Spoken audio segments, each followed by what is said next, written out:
قربانی کا اصل مقصد کیا ہے؟ سورہ حج آیت نمبر 37 میں ارشاد ہوا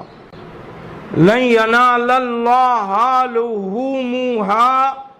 اللہ کے ہاں ہرگز نہ ان کے گوشت پہنچتے ہیں، وَلَا دِمَاؤُهَا، اور نہ ان کے خون، نہ گوشت پہنچتا ہے اور نہ ہی خون پہنچتا ہے۔ وَلَٰكِن يَنَالُهُ التَّقْوَىٰ مِنْكُمْ، البتہ تمہاری طرف سے پرہیزگاری اس کی بارگاہ میں پہنچتی ہے۔ نہ گوشت پہنچتا ہے اللہ کے حضور میں، نہ خون پہنچتا ہے، بلکہ جو قربانی دینے والا ہے، قربانی کرنے والا ہے، اس قربانی کرنے والے کا اخلاص اللہ کے حضور میں پہنچتا ہے، اللہ کی بارگاہ میں اس کی نیکی پہنچتی ہے، اس کی سچائی پہنچتی ہے، اس کا تقوی پہنچتا ہے۔ تفسیر مدارک میں ہے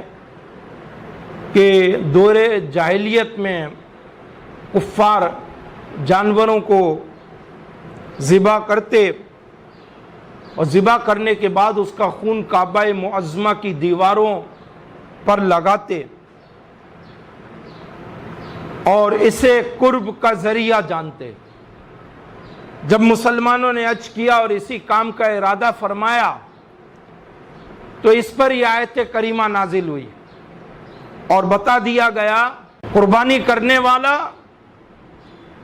صرف نیت کے اخلاص اور تقوی کی شرائط کی رعایت کر کے اللہ کو راضی کر سکتا ہے۔ تو جو بھی قربانی کرنے والا ہے وہ اللہ کو راضی کرنے والا بنے اور اپنی قربانی کے ذریعے اللہ کو راضی کرے، اور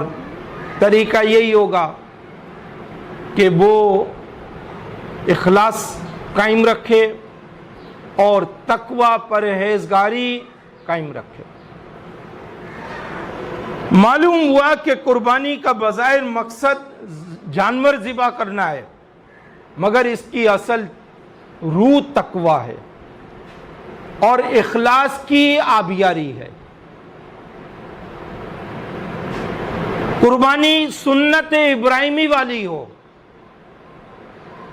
یعنی طلب رضائے الہی والی ہو، دکھلاوے کے لیے نہ ہو، نمود و نمائش کے لیے نہ ہو،